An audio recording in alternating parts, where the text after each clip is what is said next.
Hello, welcome to the Comic Quest Prologue. I'm your host, Joey the JAG, and I'm going to be drawing a hand. And I'm using a rectangle, and I'm putting a line in the middle, and then a circle in the bottom. But I didn't do the circle very well as the actual circle that is inside the rectangle bottom of the square.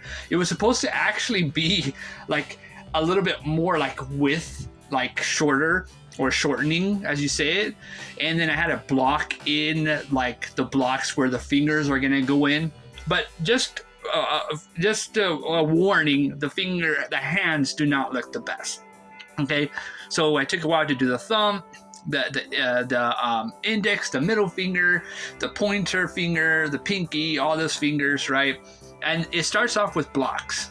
Everything's blocky, and I start forming the actual finger inside the block, and I kind of made it too thin, almost like it wasn't measuring enough to the width of the block.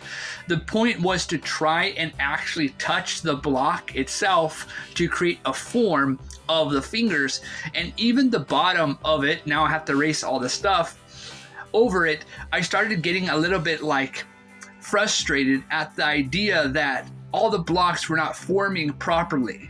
Like the fingers were way too smaller than the actual hand itself, because the hand itself was like a giant like boulder with french fries coming out.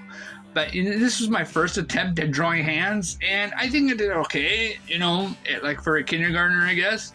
But yeah, I mean, this is the hand, and I tried to kind of make it a larger finger there, but I was like, you know what, I'm just gonna go ahead, erase all the stuff, just leave it like it is, how it is here. And yeah, so then I inked it, and it's like the fingers, even the nails, right? You have to put it in a certain position. You have to just use the references to make the best hand you can, and I tried. So this is the results of the hand that I drew. I'm going to make more hands in the future. And yeah, I understand like doing hands, doing eyes, doing faces is repetitive, right? But it's important to be a repetition in your mind, to create that memory, to keep that in your brain so that you can create amazing faces and hands and eyes. So even though you're drawing hands and eyes and faces over and over again, you're going to learn to adapt and be more able to create more expressive faces. Even the eyes are going to be more emotional, right? And even the hands that you create are going to have more movement of action. And the better you do it again and again, you're going to get better at it. But I am far from getting good at drawing. I mean, I barely did eyes and faces and a hand, right? So I'm getting better and better at putting the fear of the blank page out of the way and drawing every single day that I can.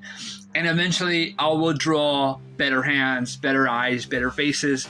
But it's important not to ponder too much on the same thing, but it's better to continue to do it every now and then, move on to other drawings, try and draw other things, and go back to those things and stuff like that. So in the next coming videos, I want to actually talk about actual stuff, foundations that we are going to need in making comic books. So I can't wait for that video, so look forward to that video soon.